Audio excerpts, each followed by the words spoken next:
Salut à toi, c'est Rémi, j'espère que tu vas bien. Bienvenue dans cette nouvelle vidéo sur ma chaîne YouTube. On est à Biarritz dans un joli cadre pour te tourner cette vidéo et le soleil sorti, ce qui est une bonne nouvelle, un petit peu moins bonne pour la vidéo. J'avais mes lunettes de vue mais je suis passé sur les solaires parce que sinon j'aurais pas pu te regarder, j'aurais eu les yeux un petit peu trop plissés.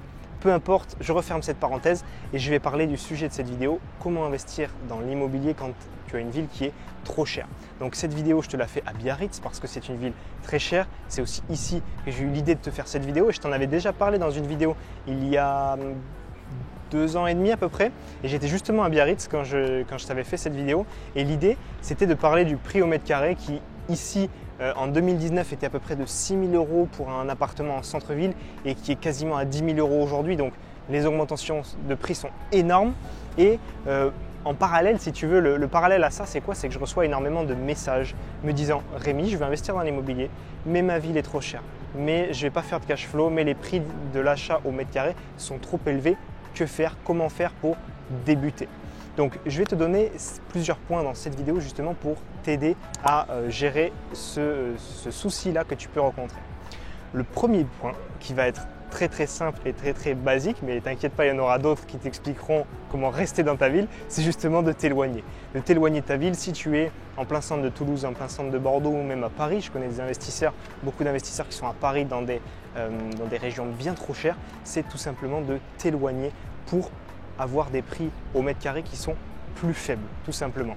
Donc tout ça, ça va te permettre quoi? Ça va te permettre de faire un premier investissement tranquillou. C'est-à-dire que tu ne vas pas aller sur des investissements à 200, 300, 400 000 €. Tu vas faire des petits investissements immobiliers et ça va te permettre justement de mettre un premier pied à l'étrier, de prendre confiance avec de petits appartements. En investissant dans des périphéries ou dans des villes un petit peu plus éloignées du centre de la grande ville dans laquelle tu te trouves, qui est très cher, tu vas avoir de meilleurs rendements locatifs. Et quand tu es débutant, tu as peu de liquidité ou peu d'apport, donc ça va être compliqué d'aller sur des projets dans des grandes villes comme ici à Biarritz, dans des villes chères. Donc, vaut mieux commencer tranquillement. Pour te donner un ordre d'idée, j'ai commencé avec un investissement immobilier, avec un emprunt de 37 000 € sur mon premier bien, 39 000 € avec l'achat des meubles, donc vraiment très peu. Et à ce prix-là, tu as à peine une place de parking ou un garage à Biarritz. Donc c'est quand même fou. Et pourtant, le rapport locatif va être bien meilleur ici que sur une place de parking, par exemple, que je pourrais acheter à Biarritz. Donc c'est ça vraiment le but, c'est de s'éloigner au début quand tu commences de la ville dans laquelle tu te trouves qui peut être très cher. Deuxième point qui est valable tout le temps, c'est le fait de négocier ton bien. Lorsque tu as une ville chère, on va revenir dans la ville chère, les biens sont toujours avec des prix gonflés. Mais dans une ville chère, encore plus parce que tu vas avoir énormément de demandes pour peu d'offres. Donc il va falloir toujours négocier ton bien immobilier et même dans une ville chère, tu auras toujours des bons vendeurs. Tu auras des personnes qui ont par exemple dans leur famille eu un décès ou alors qui ont une mutation ou qui ont eu un divorce. Il va falloir vraiment aller chercher la négociation au maximum. Et quand je dis ça, je pense à des personnes qui, comme moi, à mes tout débuts, scrollaient simplement le bon coin et n'allaient pas sur le terrain. Si tu fais partie de ces personnes, ça ne sert à rien. Tu ne pourras pas acheter dans des villes chères. Encore moins que dans une ville qui n'est pas chère où il y a un peu moins ce marché tendu. Si dans une ville chère, tu ne fais pas l'effort d'avoir les annonces automatiques, d'aller voir les agents immobiliers, d'aller sur le terrain, de faire 150 visites, de faire 50 offres et d'en avoir une qui passe, tu n'arriveras pas à investir dans ce genre de ville. Donc, il va falloir négocier un maximum et te donner les moyens d'y arriver. Ensuite, troisième point de cette vidéo, il va falloir avoir un mode d'exploitation et une stratégie en tête bien définie avant de te lancer dans ton investissement immobilier. Si tu arrives ici à Biarritz et que tu te dis je vais acheter un appartement, un T2, un T3, sans rien en tête, tu vas te planter. Le but, c'est de toujours essayer d'aller chercher un mode d'exploitation qui va exploser ton rendement locatif avec une stratégie bien construite derrière. Pourquoi? Parce que ici, surtout à Biarritz par exemple, si tu achètes un appartement et que tu le loues nu à l'année, tu ne seras pas rentable, tu seras même en négatif, tu vas t'enterrer niveau financier. Alors que si tu réfléchis, est-ce que ce serait mieux de faire de la location courte durée? Est-ce que ce serait mieux de faire de la colocation? Comment je peux essayer d'exploser mon rendement locatif? C'est comme ça que tu vas aller chercher vraiment du rendement. Si tu investis dans un studio classique, à l'endroit où tout le monde cherche, ça va être très compliqué. Va chercher plus grand, parce que plus grand, il n'y a peut-être pas grand monde qui est positionné là-dessus. Si tu vas chercher, par exemple, un appartement qui peut accueillir 10-12 personnes, mettons, il y a très peu de d'offres pour justement ces personnes qui viennent en groupe. Si tu vas chercher de la colocation à un endroit, ça peut vraiment exploser ton rendement locatif. Moi, ce que j'affectionne aussi beaucoup et ce que j'ai fait personnellement, c'est des micro-logements. Je connais des investisseurs qui ont des micro-logements à Biarritz qui font entre 12 et 15 mètres carrés. Ils ont acheté beaucoup moins de surface au départ et ils arrivent à louer toujours au même type de profil, de soit deux amis, soit un couple qui vient et qui passe un bon moment parce que voilà, ils profitent de l'extérieur, ils sont toute la journée dehors à Biarritz, à la plage, en train de se promener comme là où on est justement pour tourner cette vidéo et ils explosent leur rendement et c'est comme ça que j'ai fait aussi sur mes micro-logements.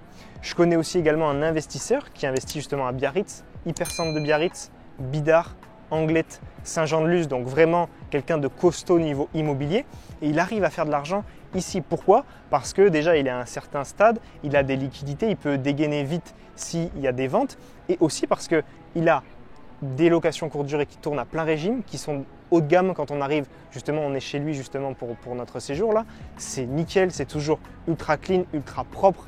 Ce qu'il fait, c'est qu'il monte plusieurs SCI pour les acheter.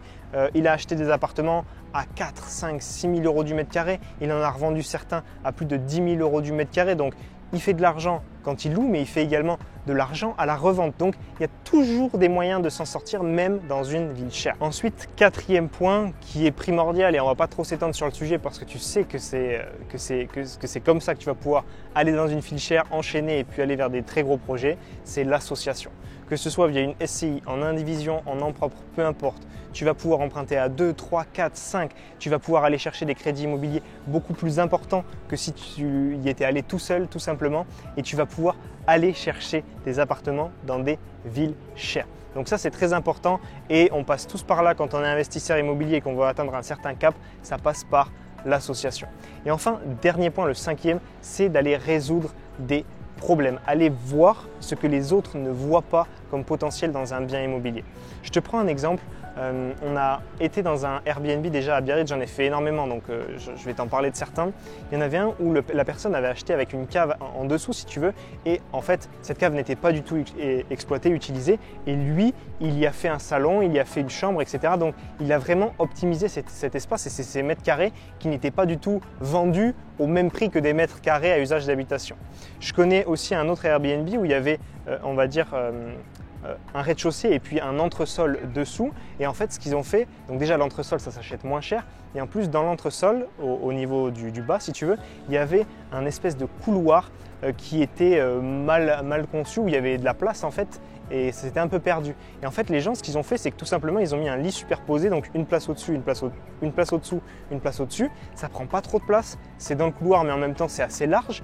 Et en fait, ils ont énormément augmenté leur rentabilité, tout simplement parce qu'ils louent à 2 personnes de plus. Et donc, au lieu d'accueillir 4 personnes, ils peuvent en accueillir jusqu'à 6. Il faut toujours essayer de voir ce que les autres ne voient pas. Aussi au niveau travaux, tu vas peut-être voir des studios qui sont grands où les personnes ne savent pas comment faire pour monter une cloison ou ne savent pas comment faire parce qu'il y a un problème d'évacuation ou qu'il y a un problème de toiture, de volet ou quoi que ce soit. Et toi, il va falloir que tu réfléchisses, que tu te creuses les neurones, que tu fasses venir des artisans, que tu en parles à des investisseurs autour de toi dans des groupes privés, etc.